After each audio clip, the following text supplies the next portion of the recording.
Their research found that in the middle of the last century, 90% of Americans out-earned their parents. These days, it is more like 50%. Now, it's often said that getting an education is the surest way to guarantee your future. The fact, however, is many young people are better educated than ever before, and they're still finding it hard to get ahead.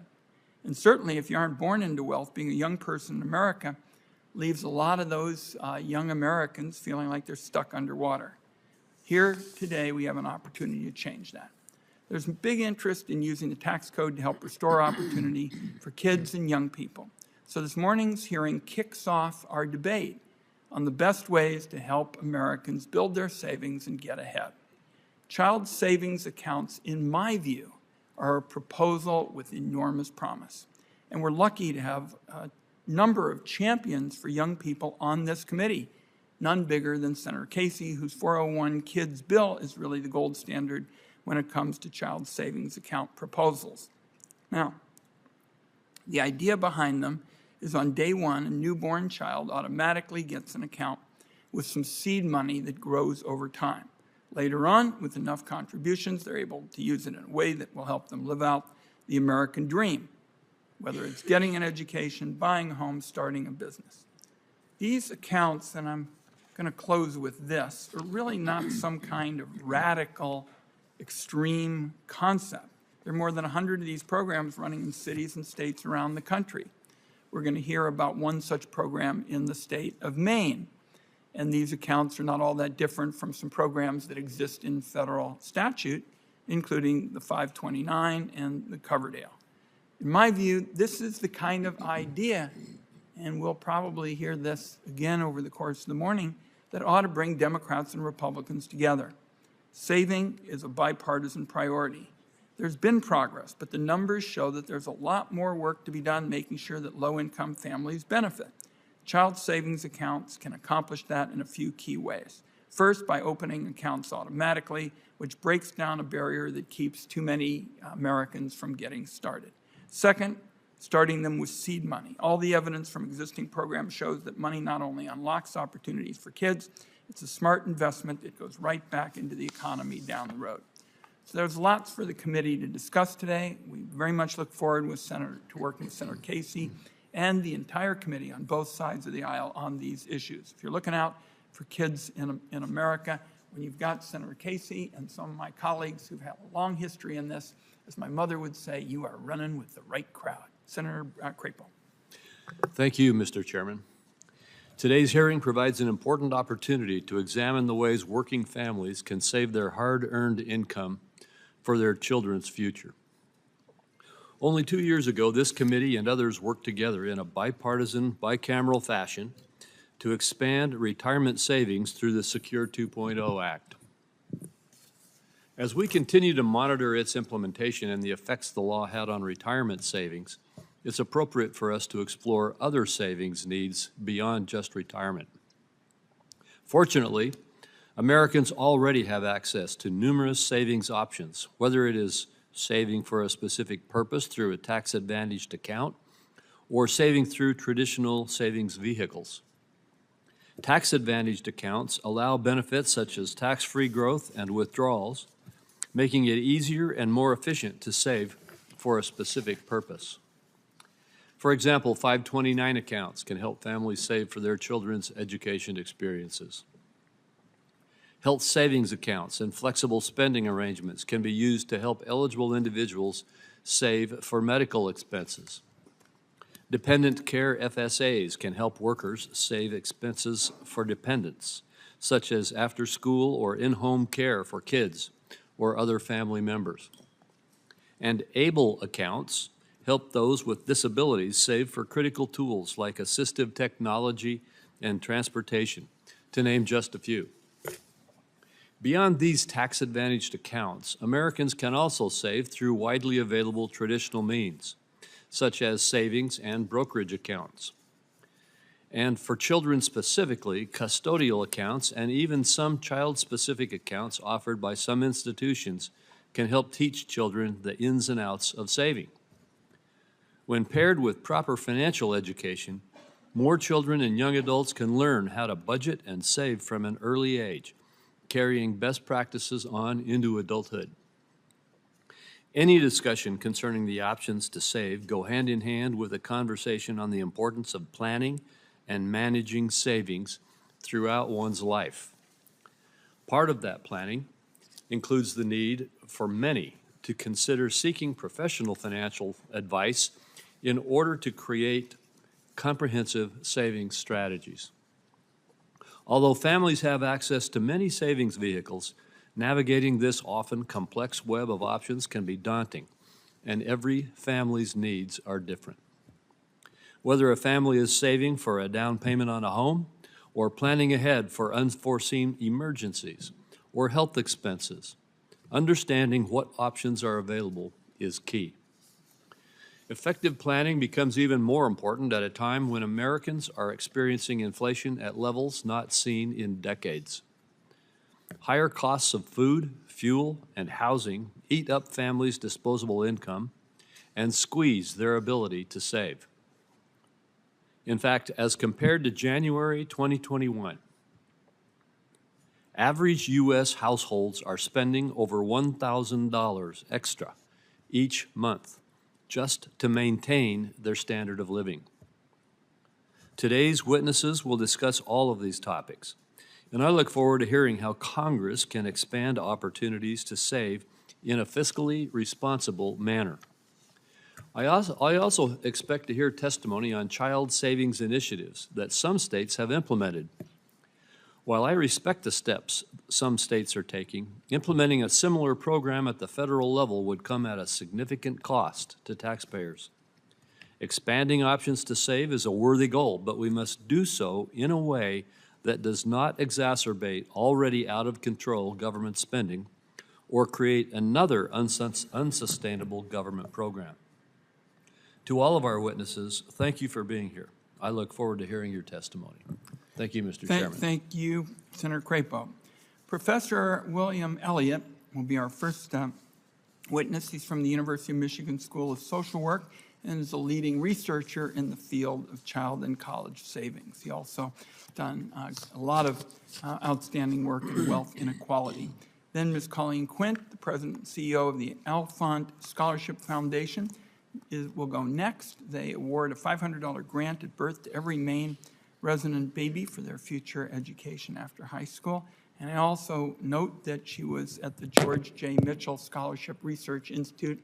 And Senator Mitchell, in addition to being part of the Senate leadership, is an alum of this committee. So we're glad to have you here.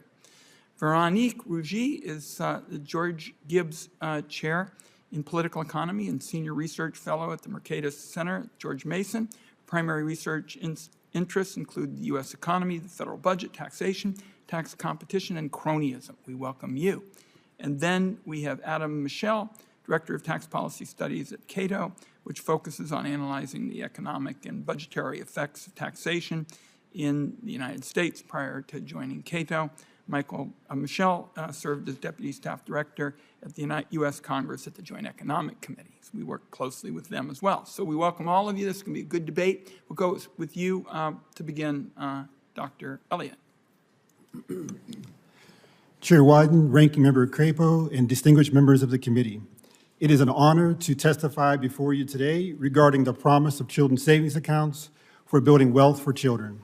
I am grateful for the opportunity to address this committee and appreciate your continued attention to the urgency of wealth inequality and to the potential of improving children's chances through investments in children's asset interventions. CSAs are asset-building accounts that provide a type of financial structure that can facilitate wealth accumulation from multiple sources for the purpose of giving all children an equal opportunity to reach their full potential.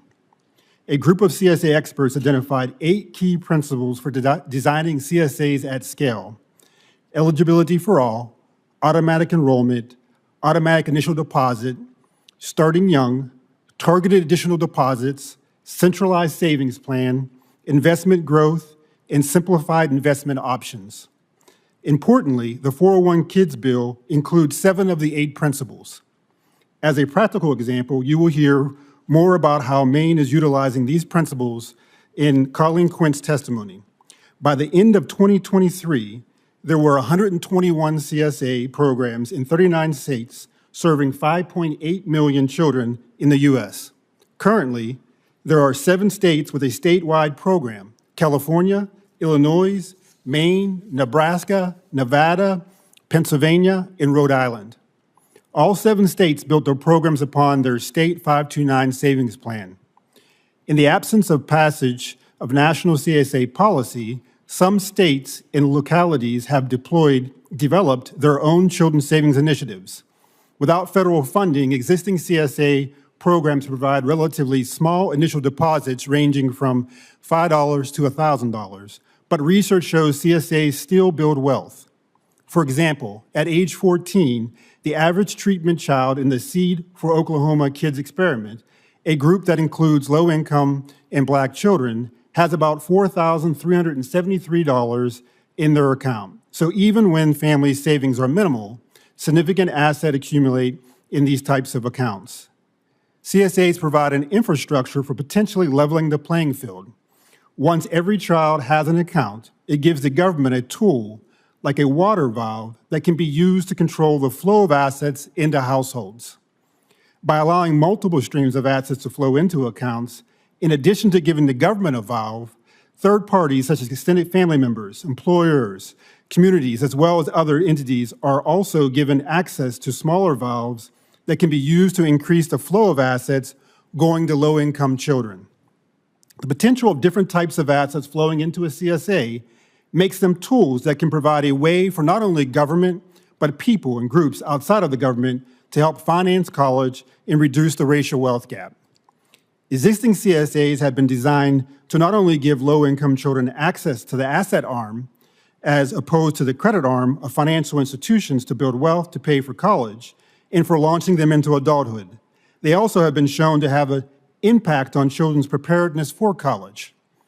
Research findings indicate that CSAs are associated with children's early social and emotional development, math and reading scores, improve children's educational expectations, and increase the likelihood they enroll in and complete college.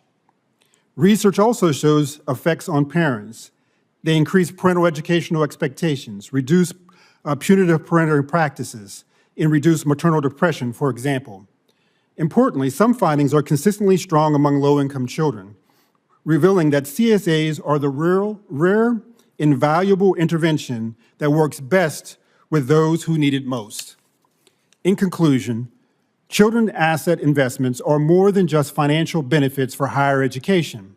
They have demonstrated the potential to transform the opportunity landscape and in the process to reset young people's confidence in U.S. institutions and their ability to deliver equitable returns. In our context of rising student debt, encroaching artificial intelligence disruptions, and considerable post-pandemic disruption, CSAs help create an environment for forming tangible hopes. What makes them tangible is that they give children a stake in the future, their own and ours. They give them the power to purchase a piece of their future today. Thank you again for the opportunity to testify, and I look forward to answering your questions. Thank you, Dr. Elliott. We'll have some questions for you in a moment. Ms. Quint, welcome. Thank you very much. Chairman Wyden, Ranking Member Crapo, and distinguished members of the Senate Finance Committee, my name is Colleen Quint. I'm the president and CEO of the Alphonse Scholarship Foundation located in the great state of Maine. It's a pleasure to be here today, and I thank you for the opportunity. For more than 15 years now, the Alphonse Scholarship Foundation has been investing $500 at birth for Maine children. We started on an opt-in basis for the first 4 years or so, but since 2013, we've been doing that automatically for every baby born a Maine resident. And to date, we've invested that $500 for about 156,000 Maine children. So it's a great program to be to be part of. And the oldest of our grant recipients are like sophomores in high school now, so we're just a couple of years away from beginning to disperse those funds as they begin their education. So our CSA program reflects the vision of Maine businessman and philanthropist Harold Alfond. He really created the program to provide opportunity at what I call the micro and the macro levels. So at the micro level, it was really intended to have an impact on individual children as they think about their path to the future. But on the macro level, it was very much intended to build a more educated workforce for a prosperous future for the state of Maine. And those benefits are really amplified because it's invested at birth, so it has that 18-year to grow over time through market performance. And to be sure, there's real money invested in these accounts. To date, it's about $78 million from the foundation for those 156,000 children. And Mr. Alfon's vision was always very much that families would also contribute, and they have absolutely done that. In fact, families have contributed about 3 times what the foundation has put in, about $236 million. But the median contribution, the most recent quarter from a Maine family, was $255. So these are hardworking Maine families, many of them of modest means, who are doing what they can to lean in and contribute that to build that future pathway for their child. The funds are all invested in Next Gen 529, which is Maine's 529 plan, and those contributions from families have earned about $29 million in matching grants from the state.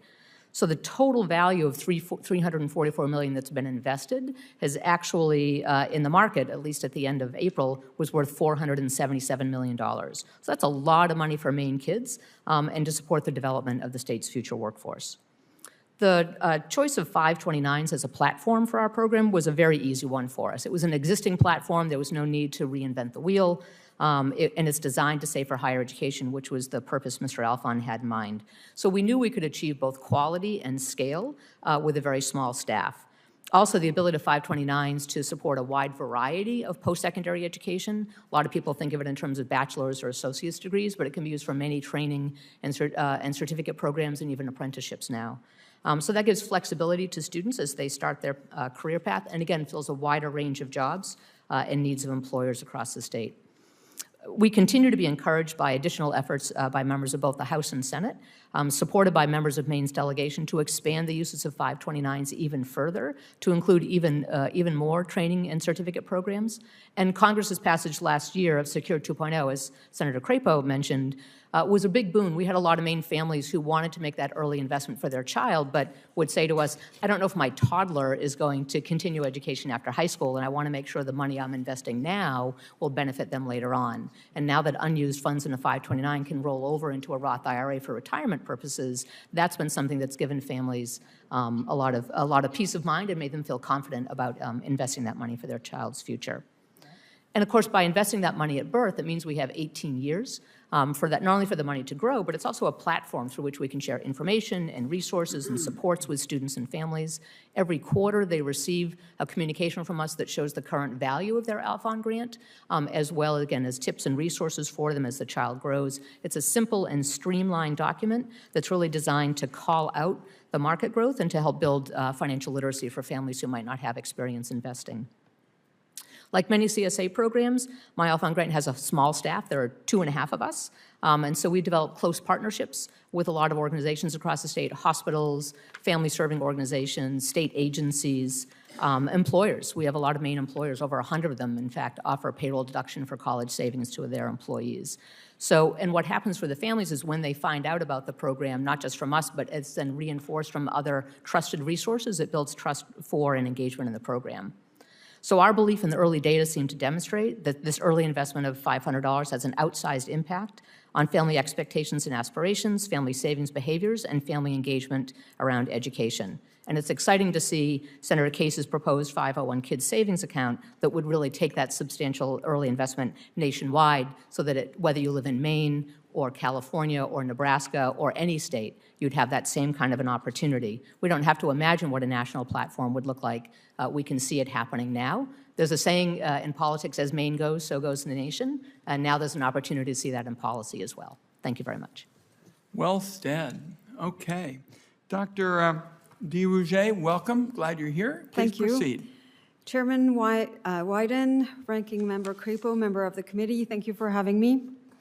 Finding ways to help children from low-income families become economically self-sufficient is a really worthy goal. Creating inroads to make sure everyone saves is one way to ensure that low-income children are well-positioned for the future. However, creating one more government programs paid for with borrowing will very likely backfire. I would like to make 3 points today. First, our fiscal situation means that we shouldn't create more government programs paid for with borrowing without significant offsets elsewhere. Second, trying to raise savings through government spending and debt is akin to fighting against windmills.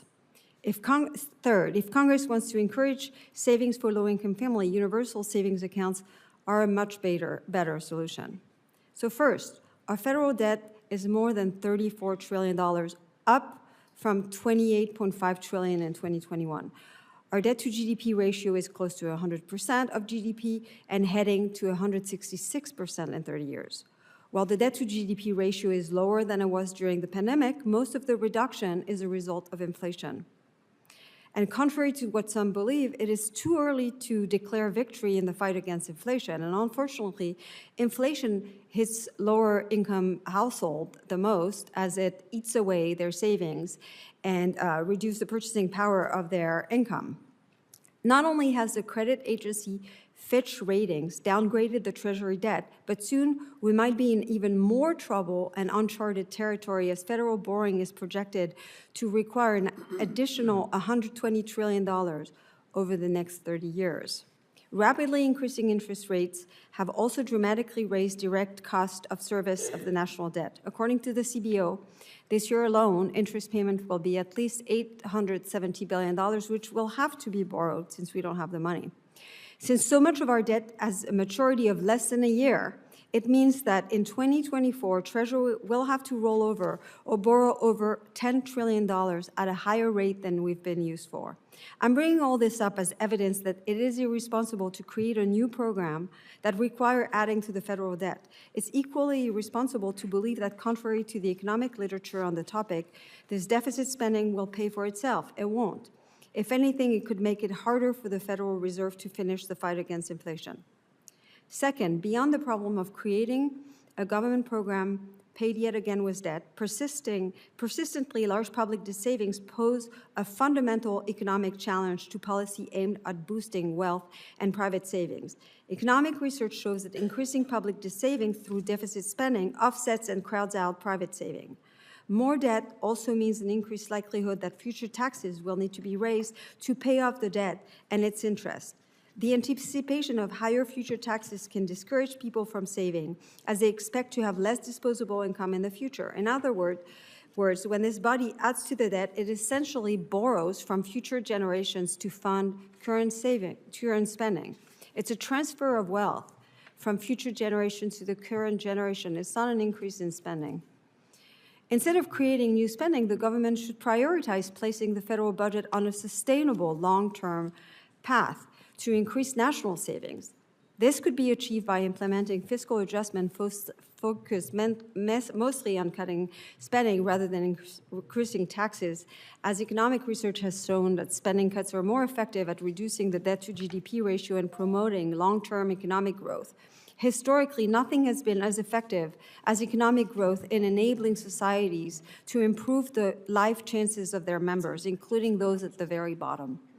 Third, to encourage saving, policymakers may want to consider enacting a more comprehensive savings program, such as the Universal Savings Account. Universal Savings Account would allow workers to save in one simple account from which they would withdraw without penalty for any expected or unexpected events through their lifetime and at any time. All the restrictions from withdrawals imposed on all other savings accounts operate as a disincentive to save for those with limited resources. Universal savings accounts have successfully increased savings among lower-income earners in the United Kingdom, South Africa, and Canada. It would also, like all other accounts, have the benefit of sheltering some income from the punishing double taxation that our tax code imposed, which I assume Dr. Michel will be talking about. Thank you very much. Dr. Rouget, my apologies. Dr. Michel. Chairman Wyden, Ranking Member Crapo, and members of the committee, thank you for inviting me to testify today. Saving is an important foundation for economic growth, personal well-being, and our kids' futures. When policymakers decide that an activity like saving is important, the impulse is always to subsidize more of it. Today, I encourage you to resist that impulse. Before designing new subsidy schemes with potentially negative effects and large fiscal costs, we should fix the places where government policy is currently making saving harder. Places where poorly designed taxes, expensive spending programs, and burdensome regulations create perverse incentives against putting money away for the future. For example, the tax code is a major impediment to savers. Income tax systems double and triple tax investment income, which discourages Americans from saving for their kids, for their retirement, for their dream of opening a business, or any of life's other priorities. Our income is first taxed when we earn it by the income tax and the payroll tax. If we save some of our wages to spend in the future, the government taxes us again. They tax us on any of the gains we make while waiting to spend our savings. Thankfully, the tax code has many features that reduce some of this built-in disincentive to save. Qualified investment accounts like 401ks for retirement and 529 plans for education protect some of our savings, but they come with complicated strings attached. Complicated strings that discourage lower and middle income Americans from fully participating. Lower capital gains taxes, lower corporate income taxes, and estate tax exemptions all protect savers from the tax code's anti-savings bias. That said, there's a lot more work that needs to be done to simplify and equalize the tax code's treatment of savings. I'll focus my remarks on the tax code, but it's also worth noting that the trillions of dollars that the federal government spends each year on social welfare through Social Security, Medicare, and a long list of other programs also undermines incentives to save. This spending keeps people from putting their own money away, particularly for lower-income Americans who are most targeted by government programs. Their personal savings has been displaced by unfunded promises of future government benefits. Instead of adding new subsidies for personal savings, Congress should simply step aside. You could start by ensuring that the 2017 tax cuts are made permanent so that American families and businesses can have the certainty they need to plan and invest for the future. You could also continue to cut income tax rates, cut capital gains taxes, and cut business taxes to reduce existing disincentives to save in the tax code. Universal savings accounts, or USAs, would allow families to save for their kids or any of life's other priorities. The flexibility of these accounts make them best suited for lower and middle income Americans, as we've seen with the wild success of similar accounts in the UK and Canada. For example, almost 60% of Canadians own tax-free savings accounts, and more than half of those account holders earn the equivalent of about $37,000 a year. These accounts have helped increase savings and supported the rest of the Canadian savings ecosystem. Tax cuts that are paired with cuts to spending programs that are currently crowding out personal wealth building and threatening higher taxes in the future would be even more effective at allowing Americans to save for their own priorities. I'll end with a quick reminder of the policy experiment we just finished running. During the pandemic, Americans accumulated more than $2 trillion in excess savings following massive government spending. Just a few short years later, that excess savings has been spent, and saving rates are again near historic lows.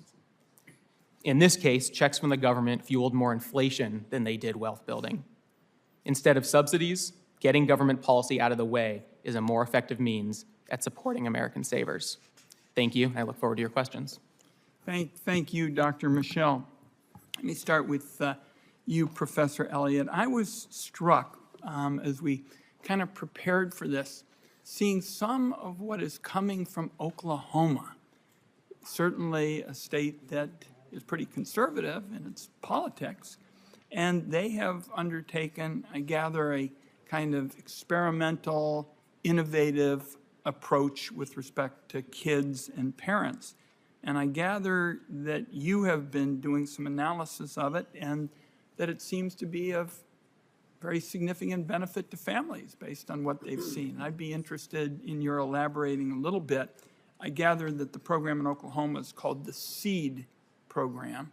I'd be interested in what you're picking up and if there are some benefits that the research indicates are particularly worth studying as we go forward with Senator Casey's legislation in this debate. Thank you, Senator. Yes, I have to first of all give credit to Michael Shradden, who is kind of the godfather and guru of asset building at Washington University in St. Louis. His center, called the Center of Social Development, actually is doing the analysis on CEDOK. I'm certainly familiar with that research and am a part of that center as well. And so what they found, interestingly enough, is that children's savings accounts not only impact wealth building, but they also impact early educational outcomes. And as we talk about early investments and why it might be important and why savings is important, what we're finding is that even with relatively small amounts, they have initial deposit of $1,000 in these accounts, these kids experience greater social emotional development, something we know is very predictive later in life of both educational and economic outcomes of children. It produces things like it improves parents' maternal depression. It reduces depression among parents and mothers in particular. It does things like parental practices. They're less likely to spank their kids and use different kinds of parental practices when they have access to these accounts. It changes the expectations of kids and their parents. So parents who have these savings accounts have higher expectations that their kids will go to college. Research outside of CEDOK also shows that when they have these accounts, parents are much more likely to talk to their kids about going to college, and that this is a really important mechanism for improving their children's expectations for college. So it's also kind of like a two-generational approach where these savings accounts, relatively small investments, are impacting the outcomes of children early on, the parents, in the parents' communications with their kids. Okay, we're going to want to ask you some more questions down the road as this discussion in Oklahoma with the SEED program continues. Now, for you, Ms. Quint, my own view is that our country needs as many cost-effective, smart approaches as possible to give kids a hand up. And I believe that a child tax credit and a child savings account are a good fit together. I'd be interested in hearing your thoughts on it, and I gather you've either written or discussed this along the way at some point, stressing that these two work well together and meet different needs and would be a very good combination for the Finance Committee to look at in a bipartisan way. Yeah, thank you, Senator Wyden, for the question. So I guess I'd say a couple of things about that. One is that I do think that if you're looking at kind of meeting needs now, right? So the child tax credit and other interventions like that help families meet current needs, getting food on the table and doing what they need to get through today. But something like a CSA account gives them that hope for the future. Dr. Elliott uses a phrase often called tangible hope, which I think is a really wonderful way of capturing what that's all about. And so to be able to do both of those things at the same time, we know from the CSA piece that really it changes behaviors and is motivating to families in different ways. And I think that's the piece that really gives you the prospect of changing a pathway or a trajectory for a child over time. I think that that's really kind of the magic that goes on. Again, a pretty outsized impact for the relatively modest investment that's made up front. But it changes the orientation of the family to think not just about today, but about tomorrow as well. Very good. Senator Crapo. Thank you, Mr. Chairman, and I'll start out with you, Dr. Duruji. You mentioned the value of universal savings accounts as an option in terms of evaluating how we should approach this issue.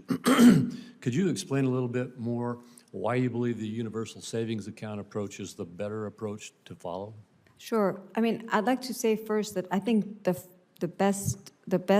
first best solution would be to actually reform the tax code to remove the disincentive to save that Dr. Michel has talked about, because ultimately these accounts, the reason they exist is to actually try to alleviate that double taxation of income. So that's the first thing. And then the second, or maybe actually the first, is putting our country on a fiscally sustainable path is really a priority.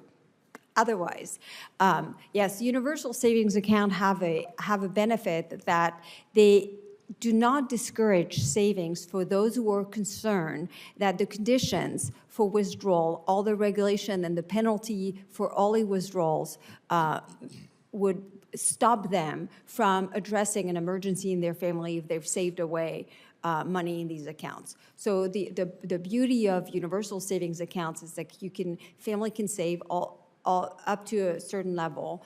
I think it functions like a Roth in countries where it's been operated. So you put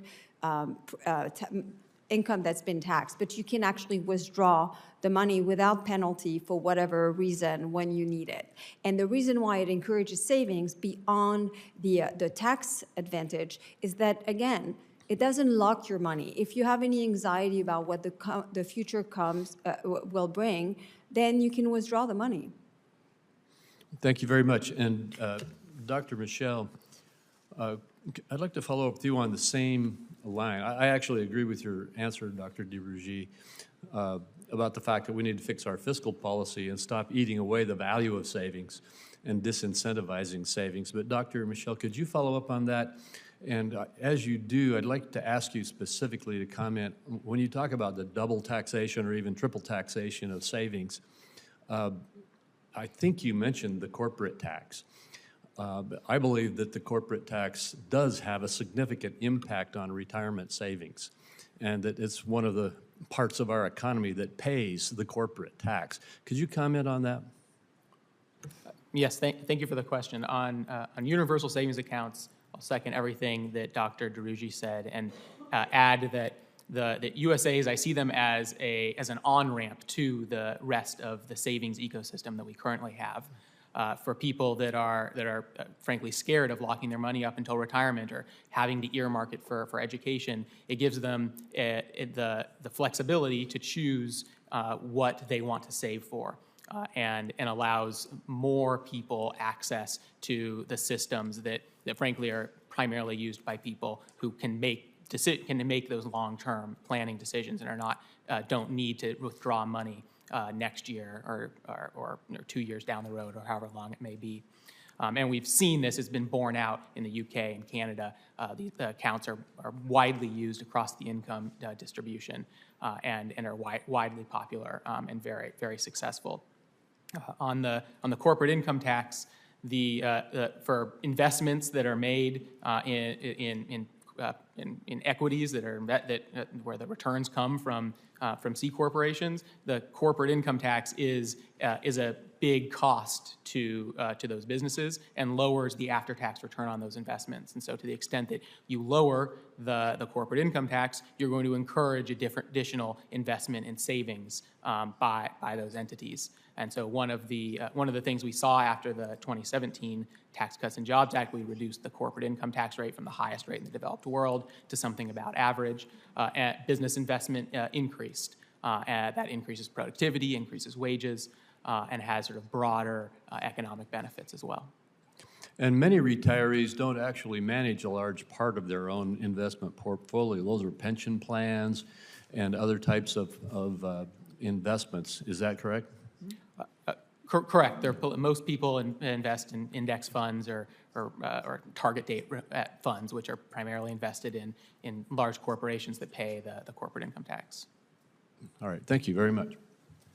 Thank you. Senator Thune. Thank you, Mr. Chairman, to you and Ranking Member Crapo for having this hearing today. Dr. Michael, let me start off with you.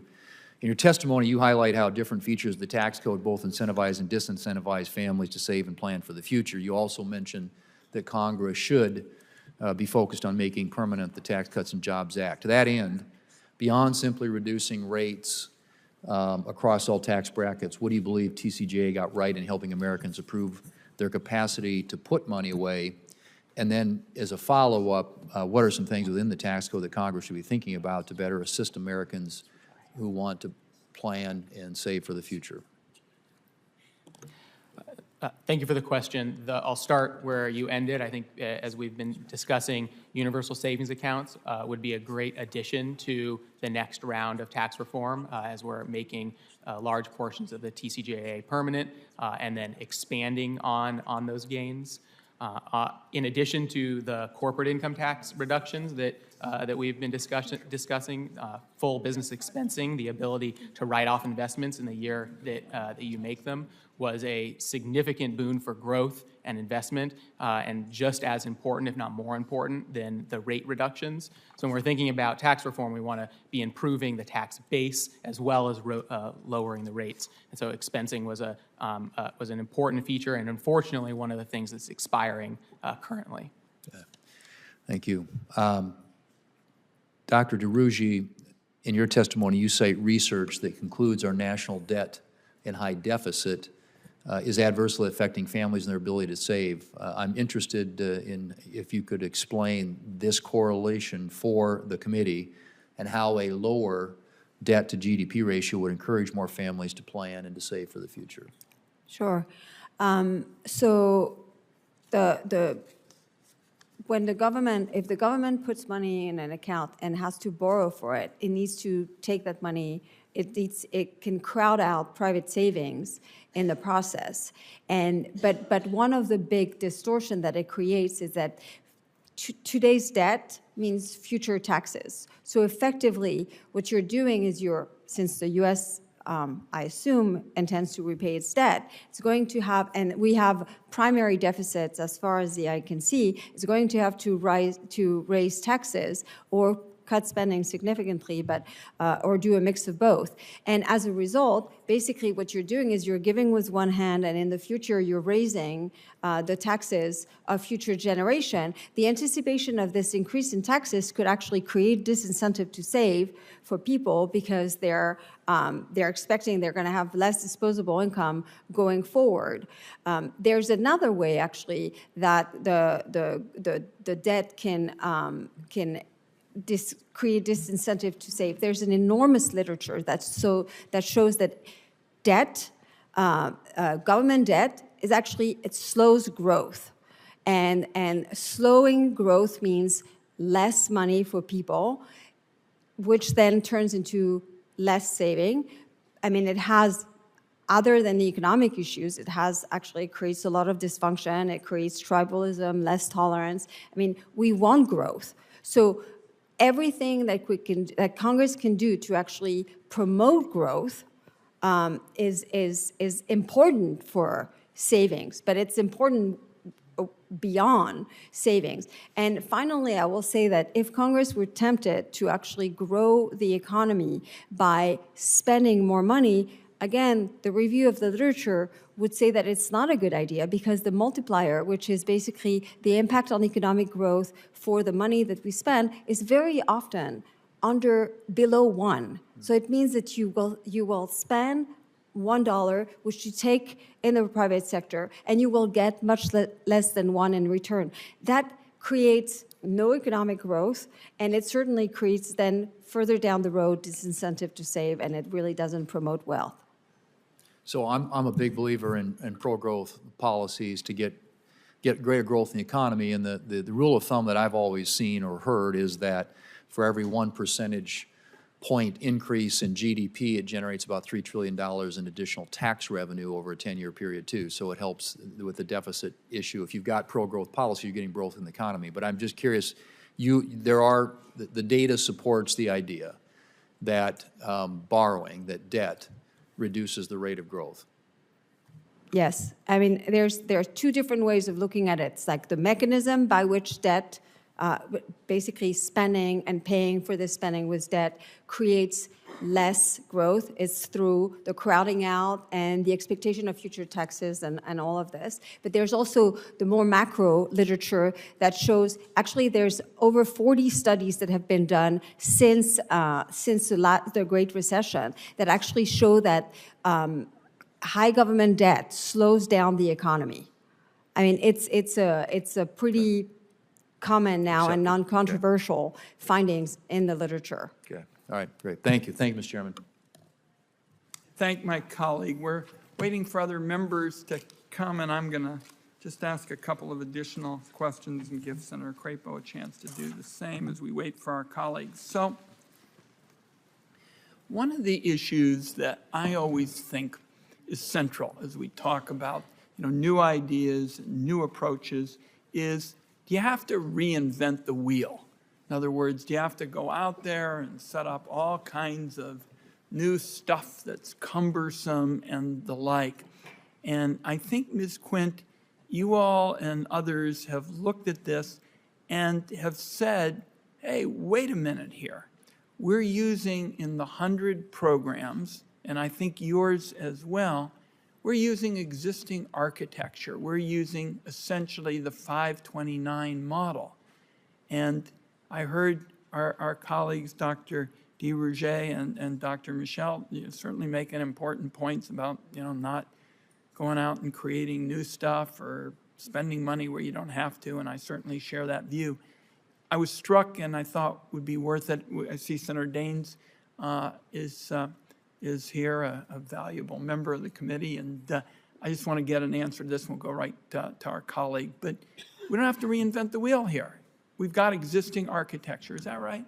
Yeah, that's exactly right, Senator Wyden. And I think, Mr. Althon was a savvy and flinty New England businessman, and he did not want to spend more on administration or to create something anew that already existed. And so the 529s really are designed to do exactly what we wanted to do. So having that already established platform was really important to our program, and the vast majority of CSA programs across the country do use that 529 platform. It also allows for contributions from multiple sources, which has been really important. Obviously, the invested funds have opportunity for growth over time. Investment options are often streamlined into like an age-based portfolio or a year of enrollment, which kind of simplifies things. And it provides that platform for communications also as a way of really kind of working with families over the years as their child grows. And the broad permissible uses, I spoke about this a moment ago, but we in our program, we always say education after high school. We try not to use the word college.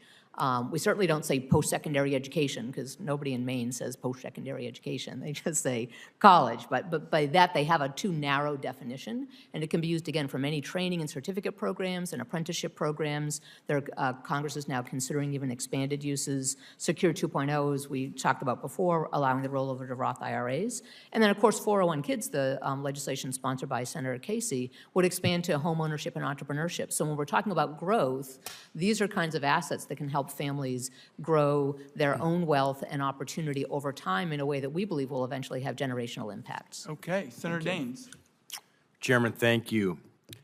Well, thanks to Bidenomics, Montanans are spending, on average, $1,100 more per month than they were before President Biden took office. Inflation's high, interest rates are high, home prices are high, making home buying nearly impossible for the average American. It's getting harder and harder to live in our beautiful state, not to mention to build savings for themselves and their children's future. In fact, just last month, I attended an inflation roundtable with local Montanans in Billings who shared this same concern. In fact, Montana has the third highest home price-to-income ratio in the entire United States, reflecting the lasting impact inflation's had. Wages aren't keeping up with housing prices, in part due to the reckless spending we've seen from this administration. Interesting to note that Kamala Harris has broken more ties as vice president than any vice president in our nation's history. She's now the gold medalist.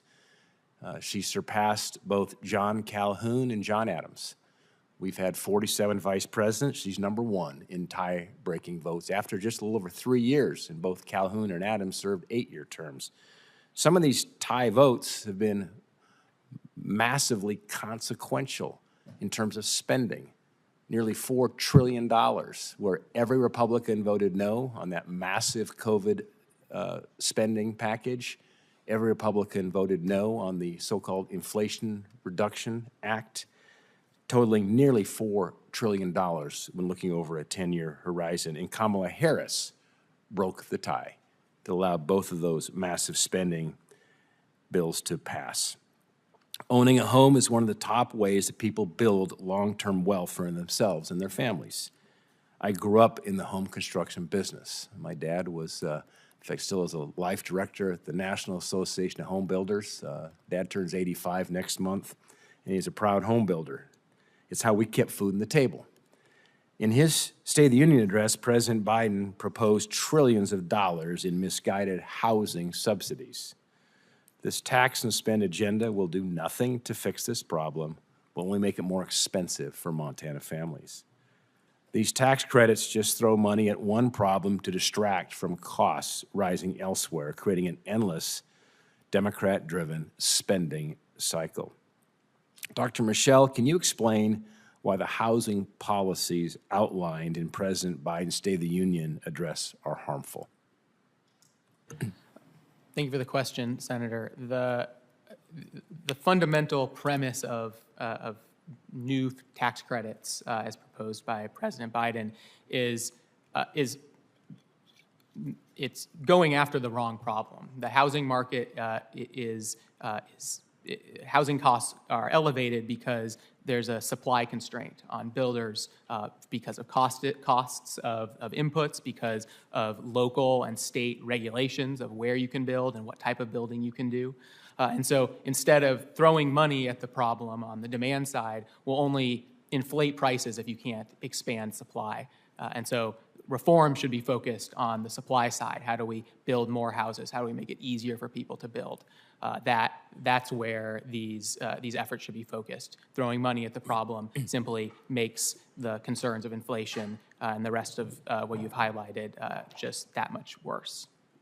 Say, I saw, it was Jamie Dimon here a few weeks ago on Wall Street Journal talked about how he sees interest rates may actually stay closer to 8% over the longer haul for various reasons, but one of the reasons he suggested was where monetary policy driven by the Fed starts to take more of a secondary position to fiscal out-of-control policy here, driven by massive deficits and debt here in Washington, as, of course, those who buy our debt every day at the debt auctions, the rates will have to be maybe inching upwards to keep our debt attractive to buyers. And this is, again, a real concern that ties right back to the housing problem around why rates may indeed stay higher for longer periods of time, which pushes a lot of people out of middle-income families out of the market. Let me just say this in closing. I don't think Americans can afford these dangerous policies. We should incentivize taxpayers putting their savings toward their home purchases rather than continuing down an irresponsible path of out-of-control spending this administration has started. I appreciate the chairman's interest in supporting children. I hope we can work together in passing my Child Tax Credit for Pregnant Moms Act to do just that. Thanks for the conversation. I yield back. I thank my colleague, and we're going to go to Senator Bennett in a second, but just let us reflect for a quick second on the fact that if the Senate wants to take a pro-growth step quickly with research and development and bonus depreciation policies that there is enormous support for in the business community, got 357 votes, all we got to do is pull a bill down from the House of Representatives, got 357 votes, and figure out how to work together and pass something that is pro-growth and paid for, every single nickel paid for. So I'm interested in working with my colleague and, of course, the ranking member. Senator Bennett. Thank you, Mr. Chairman. Thank you to you and Senator Crapo, the ranking member, for holding this hearing. Thank you to the witnesses for being here. Really appreciate it. Professor Elliott, your testimony highlights how inequality continues for low-income children, low-wealth children who are actually able to obtain a college degree in this country. Could you discuss the current research showing disparities in economic benefits of a college degree for children from low-income backgrounds versus higher-income families? Yes, Senator.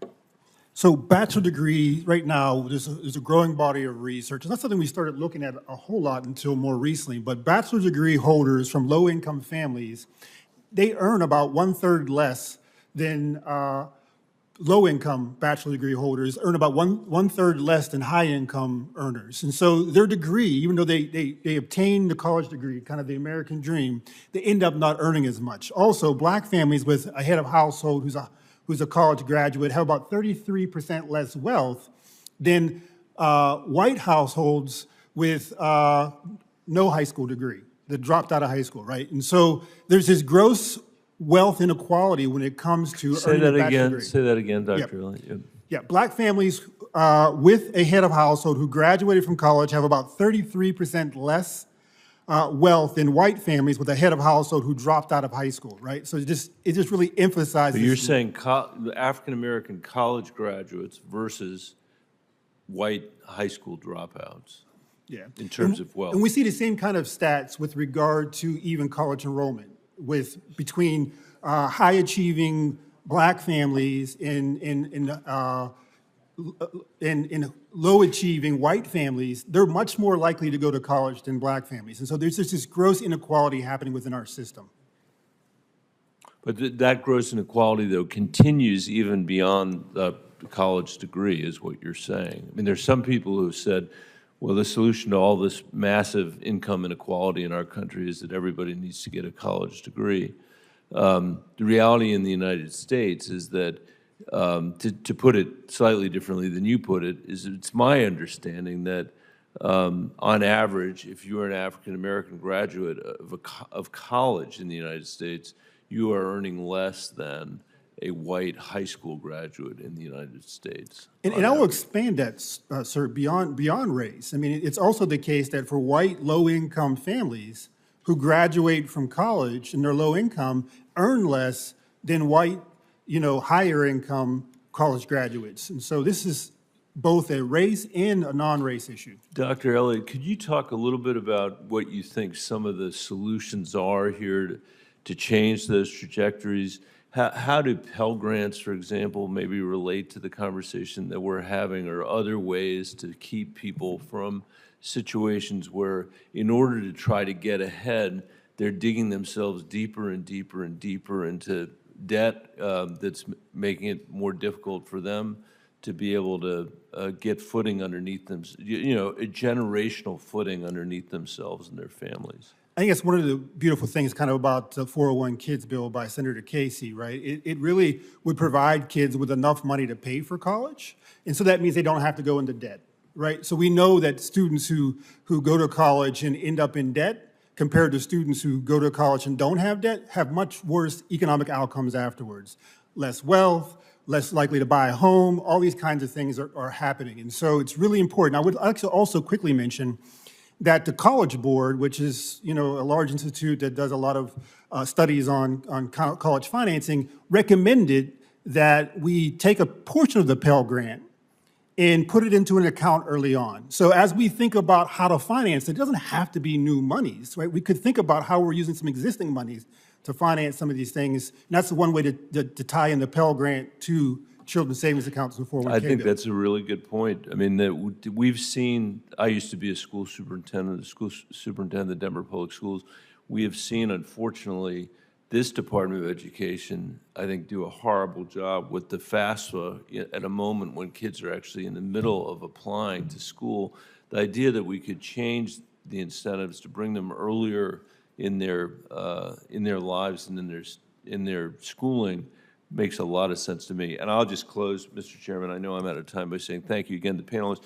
I do think Senator Casey is onto something here. This bill is so important. We're living in a country now where students are burdened by levels of debt that no other generation has been burdened by, and it's not their fault. It's not their, they have, all they're trying to do is get themselves an education that this economy seems to demand, and they're then constrained by 20 years or 40 years worth of debt repayment. We have to fix this, and Bob Casey has given us a suggestion for how to make things better, and I think that's extremely helpful. Your years of advocacy for kids, that's a real plus to have you vocally and visibly supportive of this, and we're going to spend a lot of time on these issues. They're enormously important. Senator Whitehouse. Thanks very much.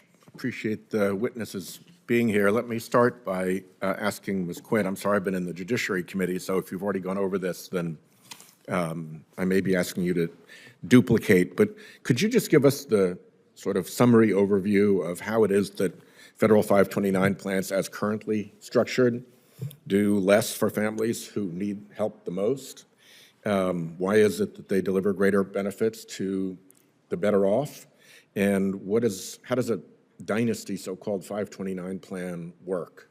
Sure. Thank you very much for the question, Senator Whitehouse. And let me say that I'm familiar with the College-Bound Rhode Island program. That's going to be my next question. Oh, excellent, as well as the Providence Promise. So good work happening in your state. So to answer the question about federal 529 plans, what I can do is speak to Maine's experience. And our experience has been that some families, especially those without prior experience with 529s or investments, can find it challenging to open an account, right? So it's uncharted territory for them. They're not sure they have the money to save. They don't know that 529s exist or kind of why they're there. And it doesn't sound like something that families like them do. So those are all barriers to entry, right? Credit to the industry, where there have been a lot of strides for 529s in recent years that have simplified account opening, provided multiple ways to contribute, streamlined investment choices, and also significantly lowered the contribution rate. When I first started at this program 10 or 12 years ago, I think the minimum contribution was something like $350. Now it's $5 into our account, right? So that's really helpful. But the tax advantages of 529 aren't particularly motivating for families of lower and moderate income who might have little or no tax burden. And the other thing is that because they have smaller dollars to invest, families of smaller means will tend to be more conservative with their choices. They want to make sure the little bit of money that they have to invest, that they don't risk losing that. So they put it in something, even within a 529, as close to a savings investment choice as they can, whereas wealthier families who have more income to use are investing more, and they're choosing not necessarily riskier portfolios, but maybe even just an age-based portfolio that would be better balanced. And so that's the kind of thing that can contribute to that inequality over time. And certainly something like a Dynasty 529 plan that, as again, not my area of expertise, but as I understand it, it allows for a change in the beneficiaries that mean that the more monies can be invested over an even longer period of time, which could be a great thing for some families, but can absolutely contribute to the inequality, which is why a universal platform like we have in Maine, like they have in the state of Pennsylvania with Keystone Scholars, like is being proposed in 401 Kids, that would put meaningful dollars in for everybody automatically and universally at birth in ways that get everybody onto that same platform. Well, thank you very much. And you were good enough to mention Rhode Island's college-bound program. So let me ask Dr. Elliott a question or two about programs like that. By the way, my recollection is that the college-bound program was the creation of a dear friend and former state treasurer, Paul Tavares, and it has grown considerably since then, but he really had the early wisdom about the importance of getting behind this, and it's, as I said, it's grown better since then. So, Dr. Elliott, how do child savings accounts like those created by Rhode Island and those proposed by Senator Casey address the shortcomings of federal 529s? How do they ensure that the benefits go to those who need it the most? And why is automatic enrollment important in that context? Thank you, Senator. Yeah, so there's a number of advantages to CSAs that I think has kind of been lost in some of this discussion here. One is the fact that low-income people, while they can save, we've shown that with experimental evidence, they can save small amounts of money. And so what CSAs do by adding some money into the account for the kids with initial deposit or whatever else, what we've seen even in Maine's case when we've done some research on that, is that initial deposit really matters for them building wealth over time, particularly for low-income families, because they can't contribute as much as wealthier families. I think about it even from the sense of if you have a high-interest account. If you have $10,000 to put in that, you'll earn a lot more than if you have a little amount of money in it. So these CSAs, the money being put in there really actually matters. They also streamline access to it. So automatic enrollment, it allows every kid, and this behavior economics is a well-established fact, it's much easier to put people into a program than it is, and they won't opt out. And we've seen less than 1% of people opt out of these programs in most cases. And so once they're put into the programs, they stay in and they get to have those experiences with the account, the higher expectations, the social emotional development, all these early outcomes that we're seeing. By putting them into the account, we assure that all families get access to these kinds of benefits and opportunities. And then by adding some money to those accounts, we allow them to build wealth to lower the wealth gap. Thanks very much. Thank you, Chairman. Thank my colleague, Senator Grassley. You're next. Thank you. I was over in Judiciary, so I missed your testimony. Thank you for appearing before us. I'm going to start out with Dr. Michelle and Dr. Rouget.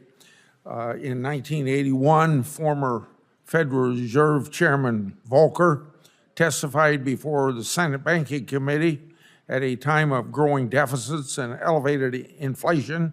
As part of his testimony, he called on Congress to cut spending while also pursuing pro-growth policies. With respect to taxes, he urged Congress to focus on reforms that would incentivize Americans, in his words, to invest, to save, and to work.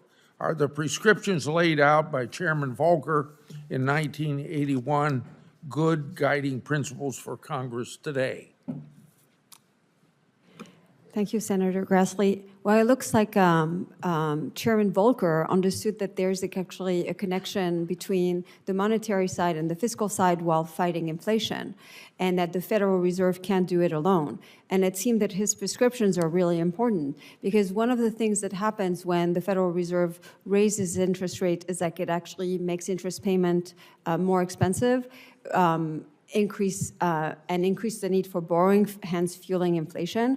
But also increasing growth by freeing the supply side is also a way to actually help fight inflation. So it seems that, yes, they are really good prescription. And unfortunately, I'm worried that actually the fact that there's no talk about austerity right now, however you want to define it, means it's fueling inflation. It's making the job of the Fed even harder. I'm worried that the increase of tariffs is actually constraining the supply side. There's just a lot of things happening that actually make it much harder for the Federal Reserve to really lower inflation to target. Dr. Michelle? I'll add that with debt at 100% of GDP or higher, trending towards $2 trillion deficits, a $400 billion a year tax increase hanging over Americans' heads at the end of 2025 when the 2017 tax cuts expire. All of this depresses economic activity. Businesses and individuals have to plan for the future. And if they know that they're going to have to be sending more money to Washington, they're going to do less of all of the productive activities that grow the economy, expand the supply side, make it easier to fight inflation. And so those sort of fiscal threats that are hanging out in the future are certainly making things harder, and something that was certainly understood at the time by Chairman Volcker. Also, Dr. Michelle, your testimony discusses how our current tax code disincentives savings and recommends policies to counteract that bias. Last Congress, I introduced a Middle Class Savings and Investment Act that would effectively exempt the middle class from tax on most of their savings and investment income. It would do this by aligning the current zero tax rate bracket for capital gains and dividends with a 22% income tax bracket and excluding a modest amount of interest income from tax. Do you agree that the proposal along these lines could significantly reduce the current tax code bias against savings? And I'm not asking you to endorse the bill, just the philosophy. Yeah, well, thank you for your leadership on this issue, and certainly the additional layers of taxes through capital gains, on dividends, on interest, all decrease savings. And to the extent that we can expand the number of Americans that don't get hit by these taxes, and simplifying them by aligning brackets as your bill does, all of that pushes in the direction of giving more Americans greater opportunity to save and invest their own income. So certainly a great way of encouraging investment, and we should continue to push in expanding these types of policies. Dr. Rouget, many of my colleagues on the other side of the aisle claim our mounting debt and deficit can be solved solely by taxing the wealthy. Isn't it true that absent spending reductions, tax hikes for middle-class Americans will become inevitable? Yes, the answer is yes. And the reason there are two. First, there's not enough tax revenue that can actually address our debt problem, right? That's the first thing. Plus, raising taxes to the level that would require would be very detrimental to growth, which hence would then backfire. But there's also a really big economic literature about the best way to reduce the debt to GDP ratio. It's been conducted in like 180 different countries, looking at what they've done to succeed and what they have done when they didn't succeed. And what that literature finds is that the best way to reduce the debt to GDP ratio is to enact fiscal adjustments that are mostly based on spending cuts, preferably transfer, social spending, like so that's entitlement in the American context. The bad news from this literature is that actually, in spite of the fact that we know what we should do, a lot of the time legislators choose to implement packages that are mostly made of taxes, and hence they fail. There's, by the way, another good news from... Doctor, we're just going to have to move on. Sure. Okay? Go on for a long time talking about fiscal adjustments. Great. Senator Barrasso is next. Thanks, Mr. Chairman. Dr. Michel, I want to talk about universal savings accounts. During COVID, Americans saved a lot of money, over trillions of dollars. Unfortunately, with high inflation, with higher interest rates, the savings dried up, and now people are carrying huge amounts of debt. I think we're talking about household debt of $18 trillion right now, and in Wyoming, the average family is spending over $1,000 a month more just to kind of stay up to where they were when this administration came into office. So I think we need to look to find ways to turn the tide, help families build their own financial security. Congress has come together to pass bipartisan retirement legislation to help families save for retirement, and I believe Congress can actually come together to help working families save for the unexpected twists and turns that happen as a part of life. My predecessor, Senator Craig Thomas of Wyoming, was a huge proponent of universal savings accounts. So, you have described universal savings accounts as a way to help Americans put away money for the future use and for emergencies. So how do you think universal savings accounts could complement what we've done in recent years on creating, expanding, and improving retirement savings accounts? Thank you for the question. I think we've heard today that 529s in particular have some can be complicated to set up for some families to feel comfortable putting money into that is earmarked for a very specific purpose in the future. Universal savings accounts give more families access to that same savings incentive, that same type of account to put money away, but doesn't tell them they have to spend it on education or save it for retirement. But instead, they could save for starting a business. They could save for putting their child through college. But they could choose to use that money for something else. So the flexibility allows people who don't want to earmark their money for A, B, or C to save for the unexpected, save for a decision that they've yet to be made in the future. Sort of expanding the existing incentives we have to more types of Americans who are saving for diverse needs. When you talk about planning for the future and poor decisions made, I want to talk about some poor decisions I think have been made by this administration, which has hurt our economy. People are living with high inflation rates, high interest rates, and people are feeling financially squeezed. That's what I heard this past weekend again in Wyoming. They're having to dig deeper to pay for things. They get less for their money. And so, prior to the pandemic and after the 2017 Republican tax reform, we saw the opposite of the current reality of people really doing well. It was the best economy in my lifetime. In 2019, real household median wages increased by $4,000, largest increase in U.S. history. Lots of people lifted out of poverty. So what impact would reversing some of the pro-growth tax policies that we now have, that President Biden said if he's reelected, he's going to get rid of all of those. What would that have on working families and those trying to save their hard-earned dollars? Reversing the 2017 tax cuts, I think, would have two. You can think about it in two different buckets. One is tax rates would go up on individual families across the board, and that gives them less money to spend on whatever their priorities are, including savings. Fully reversing the tax cuts would mean that businesses are again uncompetitive globally. Before 2017, businesses were up and leaving the United States, moving jobs and investment overseas. And after the reform, we saw businesses increase investment, we saw wages go up, we saw businesses expanding here in America. And so undoing all of that, I think we'd go back to that world where the U.S. and U.S. workers are globally uncompetitive.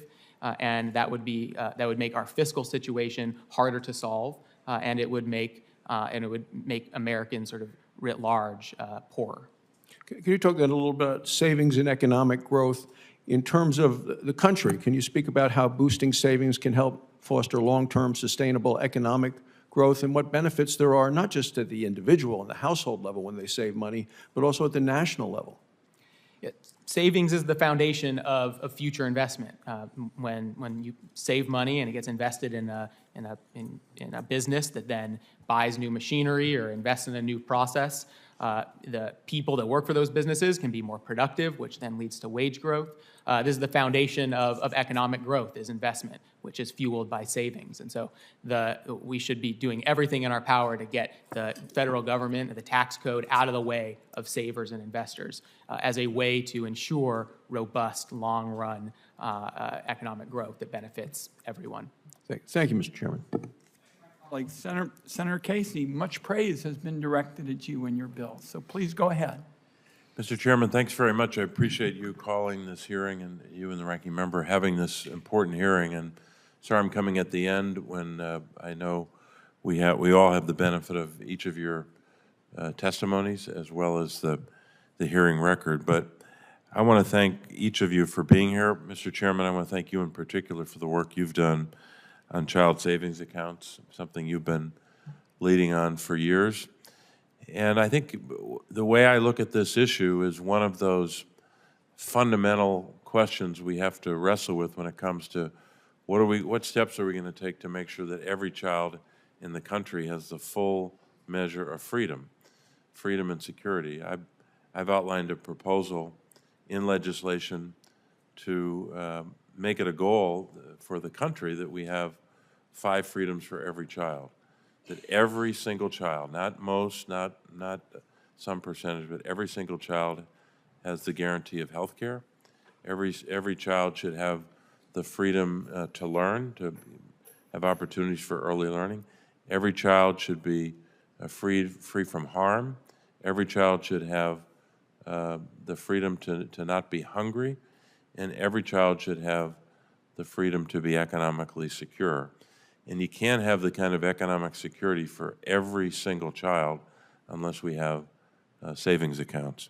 So it's critically important to their freedom, and I want to thank everyone who's here and on the panel for providing your expertise to tell us about this issue, and in particular the 5.8 million American children, including more than 500,000, 546,000 Pennsylvania children who have a savings account in their name. I've sponsored bills since 2017 to make the promise of children's savings accounts a reality for all American children so that every child can have a place where their family, their community, and their government can invest in their future. The 401 Kids Savings Act will enable children, when they reach adulthood, to have the money saved to pay for college or to start a small business, to buy their first home, and to save for retirement. So I'll start with Dr. Elliott. Dr. Elliott, what effect does having a personal savings account have on a child from a low or a moderate income family? Yeah, interestingly enough, the effects are strongest in most cases among the low-income kids, and this is a rare event and kind of interventions for interventions that we have. And so it's really exciting. And we've seen, I've already kind of expressed that we've seen that these accounts, even with small dollars amounts in them, can affect children's expectations, parents' expectations, social emotional development, in maternal depression, and many other things. And it was interesting as you were talking about the 5 freedoms, what's unique kind of about the children's savings account, while it's not a silver bullet, it does affect health. It does affect, education. It does affect economic futures and stuff. And so this is a program that can work across things. And I'll mention one other quick thing is that what we haven't had a chance to talk much about is that once these structures are in place, not only do we have the federal investment, this is not something that's just about the federal investment, but you have a chance for multiple streams of assets to flow into these accounts to build wealth, right? So you know, foundations and employers and all different kinds of groups. And we see this happening in New York. We see this happening in Indiana, where these different groups, pastors and are getting together and putting $1,000 scholarships into kids' accounts in their communities. And so we're just really touching the beginning of the iceberg of these accounts and their possibilities. So really, it's foundational, not just for the obvious economic benefit, but on other aspects of the life of the family, huh? For sure, and it starts early, right? I mean, these effects start when we see social emotional development when the kids are like 4 years old, right? And so we know from economics and in the research around it that these early effects are so important to later academic success and later economic success. And so it really flips the whole paradigm of financing education and wealth inequality. When we start thinking about 18, we're having impacts as early as, you know, when the kids are just born and very soon after that. So it's really important. Ms. Quinn, I was going to ask you why states like Maine and Pennsylvania begin our children's savings accounts at birth, and how does that help both children and families? Sure. Thank you very much, Senator Casey. And your Keystone Scholars program and obviously the 401 Kids is really exciting, and Maine's glad to be part of the mix of helping to think about all of that. So the at birth, obviously, the biggest benefit is that because it's invested early, it has more time to grow. I didn't mention earlier, but the oldest of our Alphon grant recipients, that $500 is now worth $2,036. And they're still a few years away from continuing their education after high school. It also provides, as Willie was just saying, more time for contributions from family as well as from other sources. I mentioned earlier that the most recent quarter, $255 was the average contribution amount, but the median amount of an account with savings for a family in Maine with an Alphon grant is about $5,500, and the mean is about $11,500. So again, real assets are accumulating here over time. And with respect to Dr. DeRugi, who's stated earlier about these kinds of programs as potentially being a disincentive to save or crowding out savings, at least our experience in Maine has been families are saving at a rate of 3 to 1 what the foundation has put in. So that's certainly not been our experience. So, well, thanks very much. I really want to thank our witnesses. I know I'm a little bit over, but really grateful for your time here today. And especially I'm grateful for the committee's work on this issue. It's a... Senator Casey, yeah. Because this is so important to you and you put in all this time, is there anything else you wanted to ask about? And then we'll go to Senator Crapo and we'll get ready to wrap up. I'll submit some questions for the record. Very good. And we really want to put a lot of time into this issue, Senator Casey. You have. And, you know, what was striking when you were out of the room, one of the issues that came up is the way your approach is developed. You don't have to go out and reinvent the wheel. You can basically build on a lot of the architecture that's out there. This is a point that Ms. Quint made. And we've got some very good opportunities to do this in a cost-effective, smart way. And appreciate all the sweat equity you put in. Senator Crapo, anything else? I have some questions, but I will submit them for the record, Mr. Chairman. Okay. Here's what we've learned. All over the country, states and cities are stepping up with cutting-edge child savings programs. We've got 120 and counting.